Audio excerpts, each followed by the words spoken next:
সরকারের অনুরোধে আমাদের টাকসু সহ অপরাপর সংগঠনগুলোর অনুরোধ এবং তাদের সাথে আলাপের ভিত্তিতে আমরা সিদ্ধান্ত নিয়েছি আমাদের মসজিদ সংলগ্ন জাতীয় কবি কাজী নজরুল ইসলামের মাজারের সন্নিহিত এলাকায় কবরস্থানের স্থান নির্ধারণ হয়েছে এবং সে অনুযায়ী আজকে আপনাদের সবার উপস্থিতিতে আমরা তাকে কবরস্থ করলাম এবং এর মধ্য দিয়ে তার অবদান সেটি ঢাকা বিশ্ববিদ্যালয়ের এই কবরস্থানে সমাধিতে খুব অল্প সংখ্যক সৌভাগ্যবান মানুষের স্থান হয়। আপনারা সেটি জানেন, শেষবার 2012 সালে এরকম একটি সিদ্ধান্ত নেওয়া হয়েছিল আমাদের একজন শ্রদ্ধেয় সহকর্মীর জন্য।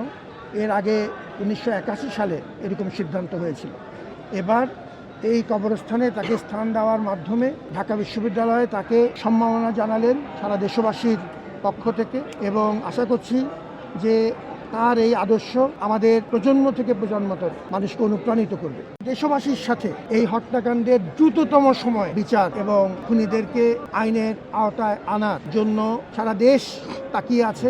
তার সাথে আমরাও জোর দাবি জানাই। সরকারি উদ্যোগ চলছে, কিছু আমরা ইতিমধ্যেই দেখেছি এই সংক্রান্ত ব্যাপারে কিছু গ্রেফতারের বিষয় আছে, কিন্তু আমরা চাই এটির একটি চূড়ান্ত সমাধান এবং আইনি প্রক্রিয়ার মাধ্যমে এই নির্মম হত্যাকাণ্ড, যেটি বললাম যে এটি কোনো সাধারণ হত্যাকাণ্ড নয়, একটি আদর্শকে থামিয়ে দেওয়ার যে অপচেষ্টা, সেটি এই হত্যাকাণ্ডের পূর্ণাঙ্গ বিচারের মাধ্যমে আমাদের এই ন্যায় বিচার প্রতিষ্ঠা করতে হবে।